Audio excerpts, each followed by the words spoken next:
Depende kung ano ang nasa puso natin kasi nakikinig ang Diyos sa mga dasal natin. Maraming paraan pero dapat tingnan mo yung ginagawa mo sa buhay. Dapat ay nasa tama at naaayon sa turo ng simbahan.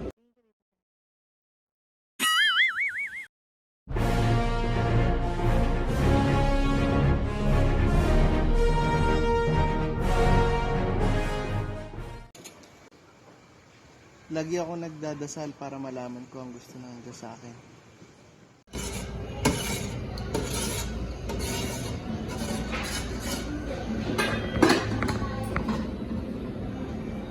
Pinagdadasal ko yan palagi kung anong gusto at kaloob ng Diyos sa mga anak ko at pamilya namin.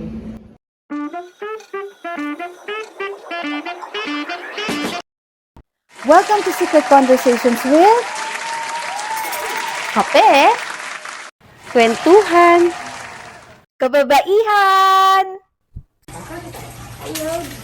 Hi, Jenny! Hello po! Welcome po! Pasok po kayo!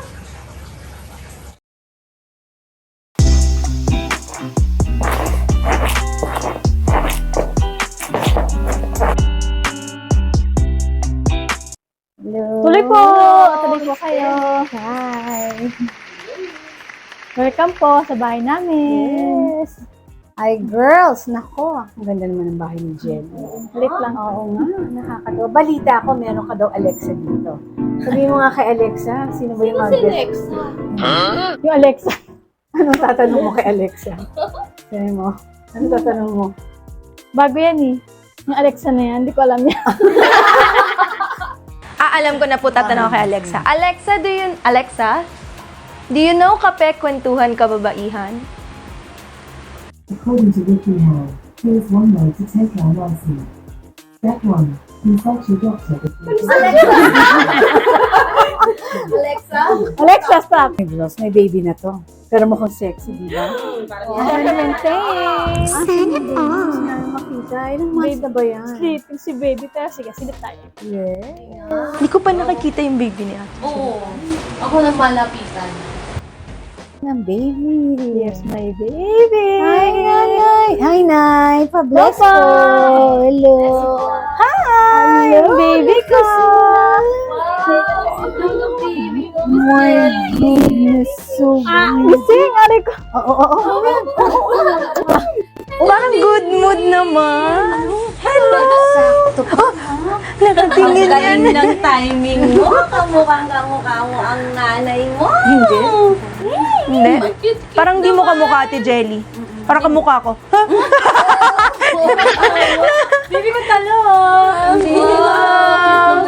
Gusto din niya mag-video. Oo Okay, nga. sali sa Kwentuhan. kwentuhan natin. Baby pa, Marites na. Marie Chris pala. tayo, Marikis. Marikis tayo. Yes. Ang cute mo naman. Ang galing ng smile. Wow! Alam na alam, ano, may bisita. Meron ng timing tong batang to. Nagpapasikat yan.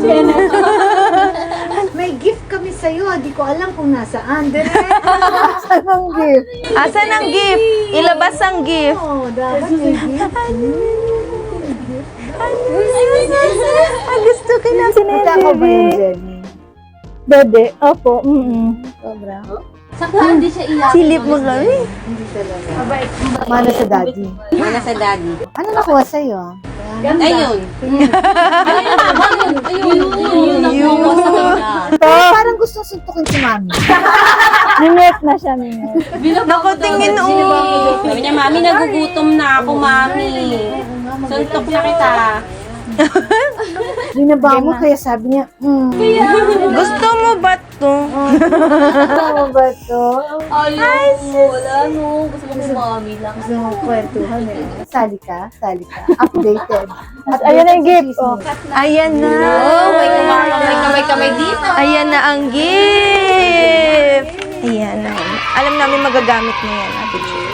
Wow! Thank you po sa gift. Wow. Wow! Thank you so much. Sponsor ka ba niyan? Not sponsored po. Thank you. Thank you so much. Ano pinaba mo? Lagot ka sa akin, mami. Oh, di ba hindi na siya nakagan? Oo, hindi na. Parang nagugutom yata siya, Miss Jelly, eh, oh. Sino nagbabantay, Nay? Ikaw nagbabantay, Nay? Wala nang iba. Ganyan Happy si Lola. Tama lang ako dito, ako nag-alala. Nag-aalaga talaga. Nag-resign nga ako sa trabaho para mag-alaga lang. No, ako. Yung apat Thank din you. na ako mo. Ikaw lahat yun? Yes. Talaga si Lola lang talaga. Oo. O Lola, sino ang favorite? Ay! Sino ang kaharap? Tanong ng mga apo ko lang. Kita mo?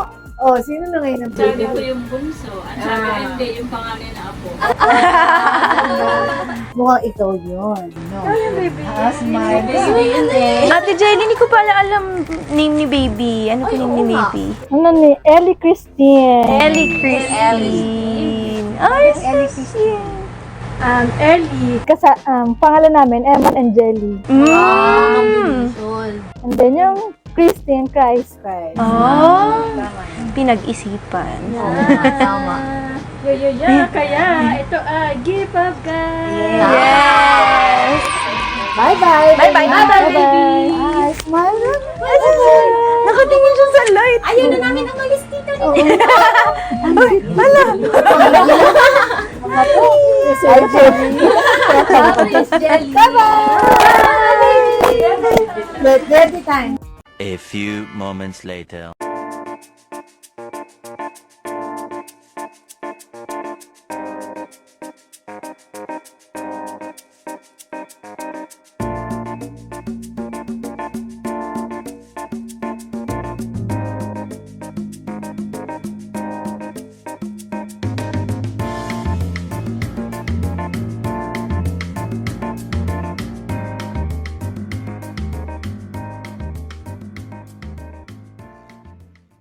Ako si Jelly Ann Manzonia But, apat kayong magkakapatid at pangalawa ko. Lumaki ako sa Santa Mesa, Quezon City. At meron din akong apat pang half-sister sa tatay ko. Ako ay nakapagtapos sa Anihan Technical School as food service. I share with you my story. Be beautiful, be blessed. Girls, come on, let's eat! Handa na Gutom na ako. Yes. May sasarap naman ng pagkain. May pa-cordon blue ang lola mo. Wow, Mami. Sarap naman yun. Wow, sarap naman. Ano naman in-order mga to? Ito ay galing sa, of course, our number one, KKK Home Food! Eh, magkano naman ang price ni KKK Home Food? Siyempre naman ang KKK, hindi yan ang niningil na mahal. It's abot sa ating budget. Okay. Wow, Ida, pray ka naman. Hala, ba't ako? Si Kayla. Kumakain ka na, mag-late ka na. Sige, ako na magdadasal. Okay. Yes. So, in the Father, the Son, the Holy Spirit. Amen. Lord, maraming salamat sa hinanda mong pagkain sa araw na to. Nawa ang pagkain na to ay magbigay lakas at sustansya sa aming buong pangangatawan at sa aming pag-iisip. Sana Lord, bigyan niyo kami ng lakas ng pangatawaan para magawa namin ng maayos ang aming dapat gawin sa araw na to. At sa araw-araw na binibigay mong biyaya sa amin, tulungan mo kami. And lahat ng pagpapala at pasasalamat ay tinataas namin sa inyo, Panginoon. In Jesus' name, Amen. Father, and Son, the Holy Spirit. Amen. Kainan na! Kainan na. Coffee ako. By the way, thank you so much. Ate Sino ba nagluto Vicky niyan? Vicky Esorena. Siya pala. Sarap. Naku naman. Grabe. Let's eat na. Sige, open na. Game. Game. Bakit yung sa akin parang ubos na? Parang medyo Bakit kaya ma'am? Napansin ko rin. Ano kaya? Parang may nakikita ko kaninang jumijek-jek. Talaga. Sarap. Ay, ma'am, at saka, girls, bakit nga ba tayo dito sa bahay namin? pumunta, ang layo-layo. Tapos, pwede naman doon sa office o kaya sa green room. Bakit dito sa bahay namin? Correct. Effort pa kayo. Kasi Year 2 na tayo! Kailangan level up na tayo, Ate Jelly.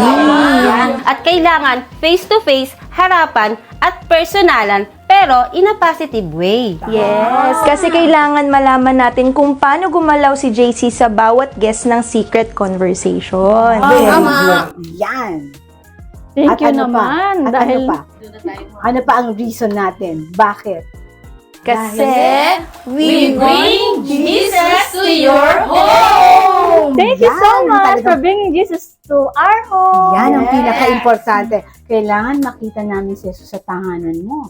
Tama ba yun? Kita niyo ba? nandito.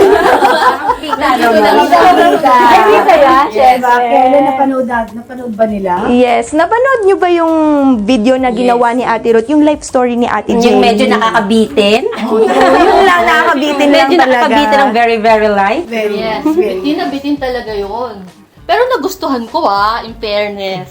Pero alam nyo ba, naku-curious ako. Ano kung bakit? Bakit, Mami? Bakit nagmadre si Jelly Ann?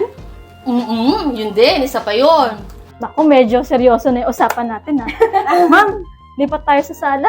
Yan. Let's go. Wait lang, kukuha lang. Para tagos sa puso ang usapan na to. Yes, yes, Okay, yes.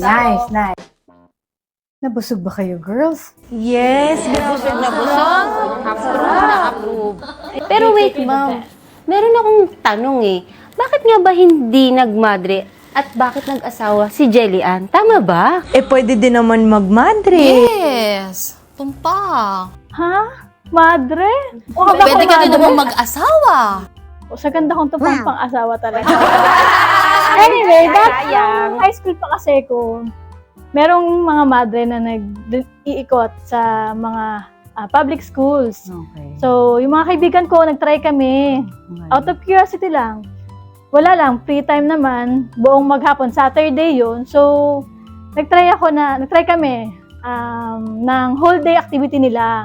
So, St. Clair Convent yun. Doon malapit lang din sa amin. So, ayun. Somehow na feel ko, wala nang talagang balak magmadre, syempre, no? Ganda ko kaya, paano ako magmamadre? So, yun, nag-try lang. Pero,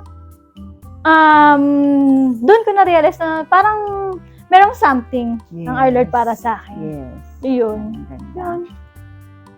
Meron kang tanong sa sarili mo, di ba? Yan na yan, no? Nung nasa doon ka, kinuwento mo yun sa amin. Anong sabi mo? Anong tanong mo noon? Ano nga ba ang plano ng Diyos para sa akin? Yan, ang ako. At may tinanong ka pa noon, isa. Sabi mo pa, ano bang misyon ko sa buhay?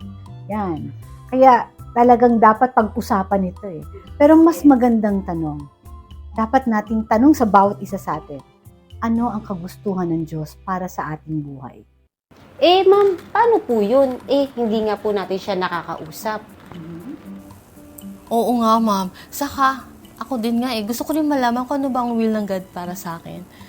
Pero ma'am, paano nga pala yun? Di naman natin sila nakikita. Oo nga, 2,000 years ago pa siya nandito sa Earth. Yes. Pero, tanong, lahat ba tayo naniniwala na nandyan siya at buhay na buhay sa buhay natin? Yes, of course. Thy will be done on earth as it is in heaven. Amen. Yan ang sagot. Because everyone would say, God's plan is always the best. tama ba yun? Of course! Since buhay na buhay siya sa buhay natin, importanteng mapakita at makita natin si Jesus sa bawat isa sa atin. Kaya sagutin natin itong tatlong tanong na ito. Ano ba yan? Yes, nakikita ba si Jesus sa iyong tahanan? Dito ba siya? Nakikita mo ba si Jesus sa iyong kapitbahay? At nakikita mo rin ba si Jesus sa iyo bilang nanay, asawa, kaibigan, or babae? Yan. Galing, galing. Pero Ate Jelly, paano nga ba ninyo na ipapakita si Jesus sa inyong bahay bilang mag-asawa? So, for me, kasi kaming talagang mag-asawa, dati pa, nung magjowa pa lang kami, every time na magbabiyahe kami, nagdadasal talaga kami. So, syempre siya maglilid. Siya yung leader eh. So, yun. Nagdadasal kami. At saka minsan, pag may mga kaibigan na nagpapadasal, so, nag-aas sila and then, sasabihin ko sa asawa ko, pagdasal natin tong tao na to. Kailangan niya ng dasal. Ganun. Very nice. Jelly Ann, nakikita niyo ba si Jesus sa inyong kapitbahay? May maisi-share ka ba? Ako, I'm trying to. Talagang, tinatry kong very, very hard na maipakita si Jesus sa ibang tao. Kasi syempre, di ba, we are worth the blood of Christ. So, ibig sabihin, nandun si Jesus sa bawat isa sa atin. So, ako bilang kapitbahay, kaibigan, katrabaho, tinatry ko na, na mapakita ko sa pagiging good example ko sa kanila. In what way? Kapag meron silang nagawa o naisip na hindi maganda sa akin, syempre hindi ko nagagawin sa kanila yun kasi ayoko nga ng ganun, di ba? So, tinatry ko na, o kaya pinagdadasal ko sila na sana maging, Lord, bigyan mo sila ng good judgment para sa akin o sa ibang tao man.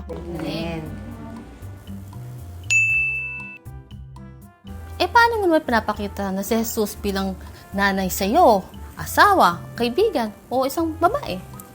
Ayun, bilang asawa, syempre, tinutugunan ko kung ano yung dapat kong gawin sa bahay. Syempre, din sa anak ko, syempre, yung baby ko, kailangan, baby pa nga, so kailangan talaga full attention ako sa kanya. Syempre, si Mama Mary, di ba, yun ang ginawa kay Jesus, pinalakas siya ng maayos. In that way, gagawin ko din yun. And then kung ano man ang gusto ng our Lord sa akin, yun gagawin ko. Ayun. Tama ka dyan. Galing. At dahil dyan, sumusunod ka sa utos ng Diyos, susundan natin. That's in Matthew chapter 22, verse 36 to 40. Sabi doon, Teacher, which is the greatest commandment? Jesus replied, Love the Lord your God with all your heart, with all your soul, and with all your mind. And that is the first commandment. The second is, love your neighbor as yourself. Yan. Jelly, alam mo naman kami, lahat gustong malaman. So, ano ba talagang nangyari? Sabihin mo na. Sabi mo doon, napag-isipan ko, nakita ko sa aking mga dasal na gustong-gusto kong ialay ang buhay ko sa Panginoon para maging miyembro ng Opus Dei. Nangyari naman yun, di ba? Yes po. Actually, 12 years Opus Dei. Wow! Sabi mo pa, nakatulong talaga yung mga mapalapit ka kay Lord at doon mo natutunan ang tamang pagdarasal. Hindi lamang kapag may kailangan nagdadasal, palagi at lahat ng ginagawa mo, ino-offer mo sa Kanya. At i-add ko din po, nagustuhan ko po dun sa sinabi ni Ate Jelly na dapat inaalay po natin lahat ng ginagawa natin kay Jesus. Kasi dahil yun yung nagsisilbing prayer natin sa araw-araw na buhay natin. Ang ganda, no? Your work is your prayer. Yes. Yes, tama naman yun. Kaya nga, yung daily activity mo, di ba? Parang TOPC calendar lang. Yes. Kasi paggising niya, magdadasal, mag-a-attend ng mass. In between prayer, may spiritual reading pa. Tapos may rosary. Sa hapon, meron palit prayer. At ito pa, hindi kailangan makalimutan, ha? Yung kanilang ano ba yun? Yung sa gabi, yung examen ng budhi. Wow, grabe, ang hirap nun, ha? Grabe ka, Jelly. Tama yun, kung iisipin, di ba, ang hirap, ang dami. Sa ordinaryong tao, parang mahirap, pero pag nandun ka na, tsaka may grasya ng Diyos, kayang-kaya yun. Actually, syempre, di ba, nagdadasal nga, in between naman. So, ibig sabihin, may trabaho ako, may ginagawa akong work during the day, hindi lang dasal ng dasal. Pero syempre, sa schedule nga, masisingit mo yung prayer. Ganon siya. Grabe. Wow, grabe. Gusto ko nang gumantumang tapos maggano, no? Lalagpas na to sa langit, eh. Tapos sabi mo pa, kahit nakakapagod at sobrang intense yung mga gawain during the day, hindi mo iniisip ang pagsuko. Dahil nga, inaalay mo lahat ng ginagawa mo kay Lord. Yes. Siyempre, imagine 10 years. Saan naman manggagaling yung pagtsatsaga, pagsusumikap, at nakarating ako ng 12 years sa Opus Dei dahil sa grasya ng Panginoon. Yes, totoo yan. Sa 12 years na pagdadasal, araw-araw, oras-oras, makikilala mo siya. At talagang inalay mo yung sarili mo at ginagawa mo lahat yun kay Lord. So ngayon, for sure, alam na alam mo ang sagot dun sa tanong mo noon na kung ano ang plano niya sa akin, ano ang misyon ko sa buhay. Tama ba yun? Yes, napakalaki ng nagawa ng pagdadasal para sa akin. Malalaman natin ang gusto ng our Lord para sa atin at saka yung will niya para sa atin. Yes. Amen. Jelly, what made you decide to go out and get married? Bakit nga ba? Secret lang to! Sabihin mo, Miss Jelly. Sabihin mo na. Well, bakit nga ba? Bakit nga ba ako nandito ngayon, nasa Thousand Oaks? Well, kasi, syempre sa pagdadasal. Syempre, lahat naman ng desisyon sa buhay, alam kong pinlano yun ng Diyos. So, nakita ko sa prayer ko na hindi talaga kaya. So, that's the hint na hindi ako para dito. So, I made decide na lumabas na. And then, here I am. Wow, ang galing mo naman, Miss Jelly. Hindi mo kinaya yon, no? Pero lahat ng yon, napagdaanan mo, napagtagumpayan mo. Pero ito, curious lang ako. Ito na ha, tanong ko. Paglabas mo, anong una mong ginawa? Naghanap ka ba ng saging? Yung malaki or maliit? Yung maliit or malaki? Mami, Sabihin mo, Miss hindi na Jelly. saging ang hinahanap ko. Ay, ilan daw saging? May ano tayo dito? May ano tayo? Ay, kailan ako muna yung tenga mo, ha? Siyempre, hindi na saging hinanap ko. Okay, ano Madami. Bago ang saging, iba muna. Siyempre, when you decide to go out, iba muna. Titingnan ko muna kung ano nga ba meron sa mundo. Siyempre, no? Diba? Iba yung buhay ko noon, iba na rin yung magiging buhay ko pag lumabas ako doon. So, siyempre, bang feeling teenager. Wow! Teenager ang pregnant nanay na ngayon. So, ginawa ko Kasi nakakuha na siya ng saging! Mami, nag-malling muna ako. Okay. Malling. O, tapos? Ang saging, nanap po siguro sa uso na kasi ngayon, di ba yung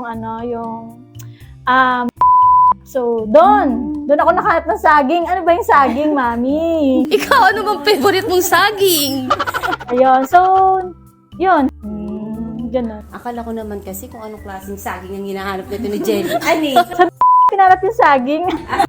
Naghanap ng saging. Maraming iba't ibang klaseng saging ba doon? Oo, Kayla, marami daw iba't ibang saging sa ano. Wag po.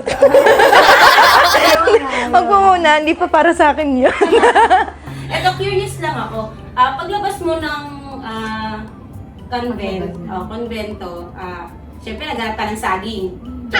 Naghanap ka ng saging, pero syempre naghanap ka rin. Saan ka nag-work? Siyempre, paglabas ko, hindi naman masustain ang buhay ko, di ba? Para lang lalabas ako. Siyempre, nagtrabaho ako. So, nagtrabaho ako sa isang cafe sa Caloocan. So, merong kumuha sa akin, mismo may-ari. So, tinulungan ko yung anak niya na mag-open ng business sa Caloocan. So, yun yung cafe na almost 3 years din ako doon. Kundi ng pandemic, nandun pa ako. Wala ako sa Thousand Oaks. Pero will siguro ng Lord yun. Na nag-close yung cafe na yun and then, nandito na ako. Pero Ate Jelly, kailan ka nag-decide na mag-boyfriend and magpakasal? So, bigyan mo nga po akong tip kung kailan ako dapat magpakasal. Naku, Kayla. Para naman may pananakot siya, Jelly. Tumanda na. Sabi naman ng doctor ko nung nabuntis ako, perfect timing. So, 30 years old ako nung naghahanap. Siyempre, 30 ka na, no? Talagang kailangan ko na maghanap. Ang parents ko, ang family ko, mag-aasawa ka pa. Nagre-request na. Siyempre, mag-aasawa. So, yun, dun nga, na-decide ko na mag-aasawa na ako. Nung 30 years old ako, and then sabi ko, 3 years ko kikilalanin yung boyfriend ko. And then, for 3 years, nagkakilala. And then, after 3 years, nag-decide na kami magpakasal. And then, syempre, yung baby, mahirap yan eh.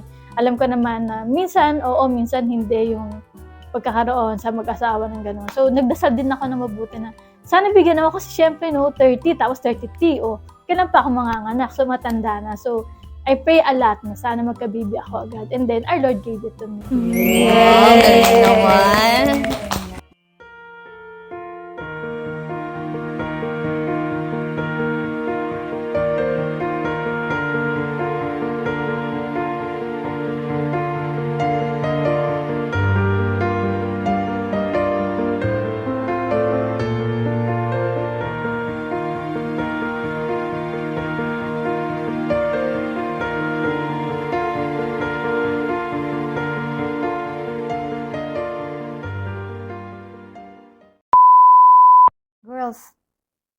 pag-usapan nga natin, pagkwentuhan natin, ano dapat yung conditions na dapat nating malaman para malaman ang kagustuhan ng Diyos para sa atin. Para sa akin po, unang-una dapat meron tayong faith. So, example sa akin, kapag may mga bagay ako na hindi ko naiintindihan or mga hindi ko gusto yung mga nangyayari sa akin, nakikinig lang ako sa wisdom ni God kung ano yung will niya para sa akin. So, lean on, trust, and be confident in the Lord with all your heart, mind, and He will direct your path.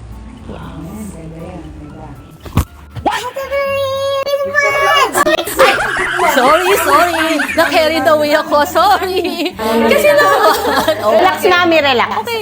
Na-carried away ako. Kasi naman, dapat girls, believe. Believe lang tayo. Maniwala tayo. Walk with God. Huwag tayong matakot. Kasi sigurado, malalaman natin ang gusto niya sa atin. Nagustuhan niya na, go girl with JC.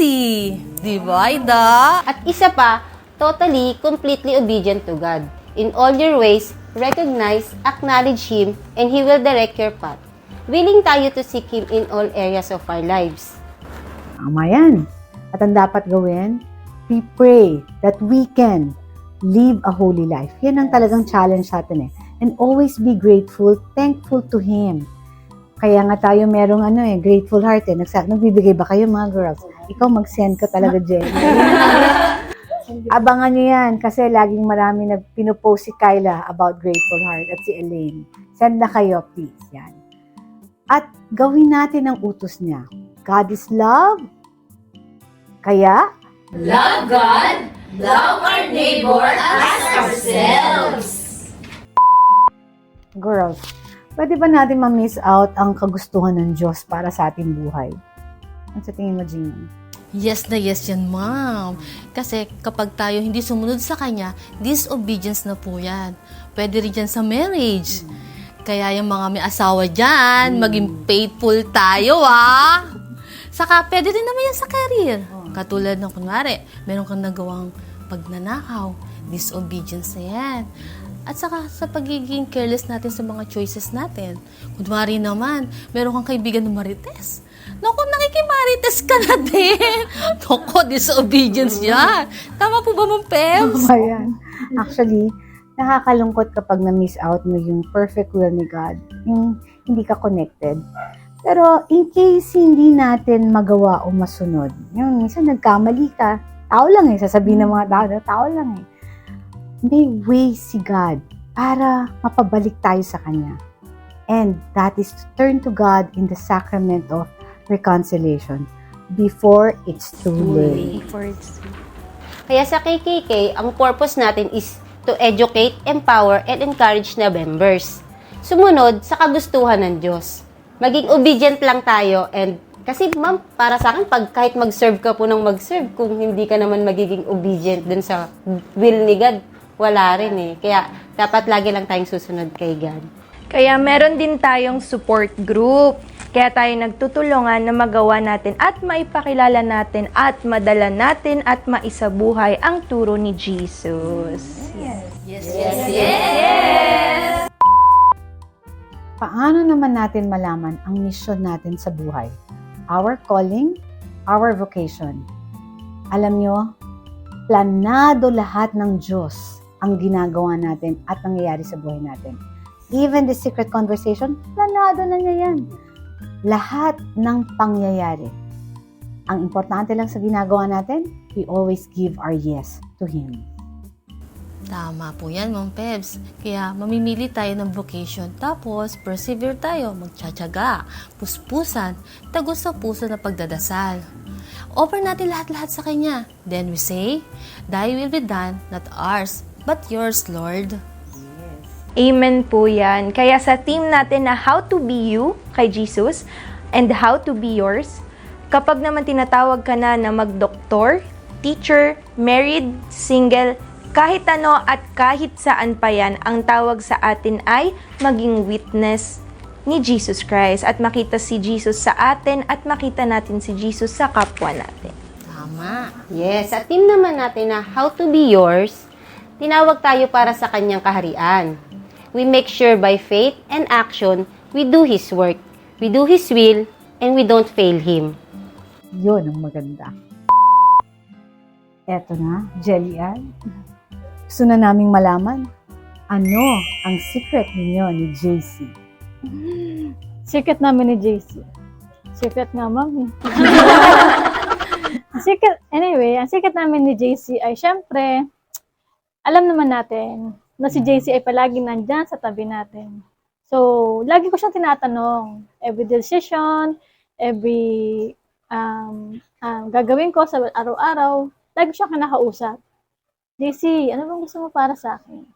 Ito ba tama? Ito ba mali? Yun lang.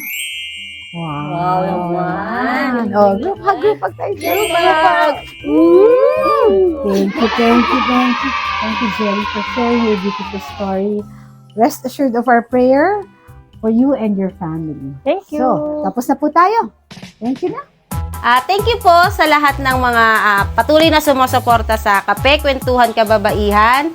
Thank you din po sa aming media team, and thank you din po kay Miss Yang and Miss Aubrey para sa aming hair and makeup for today. Thank you, nagtithank you din po ako sa mga katulad nga po sabi ni Ate Frida, yung patuloy na sumusuporta sa amin kasi para sa inyo po talaga to kaya kami nagle-level up. Ayan. At syempre, magpapasalamat din ako sa ating kay Ma'am Bebs kasi nakakapabahagi rin tayo dito sa magandang episode na to. At syempre sa aking mga family na nasa bahay na lagi sumusuporta pagka merong secret conversation. Thank you! At thank you din dahil nakarating kayo sa aming munting tahanan. Beautiful house. And dahil sa KKK, na-share ko din kung anong experience na naranasan ko. Nawa, may matutunan kayo sa aking life story. Thank you! Thank you very much to everyone, especially lahat po ng tumutulong sa Kape, Kwentuhan, Kababaihan, Secret Conversation. All the episodes are for you for the greater glory of God. Maraming salamat sa inyong lahat. To God be the glory. Forever and ever. Amen. Bye! Grateful heart to JC. Punong-puno ang puso ko ng pagmamahal mo. Maraming salamat.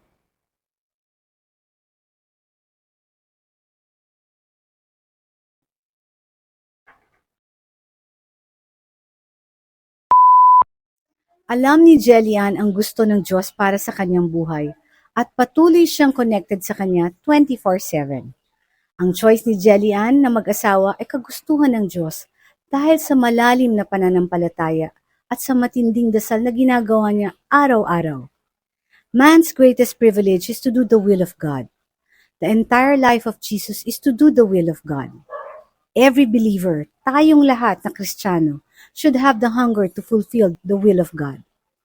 Our mission is to represent and witness Christ, make Him truly present and active in our life and in the world today.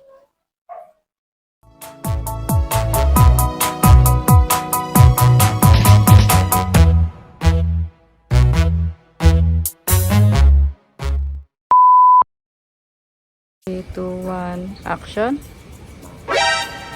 Doon ka nga titingin.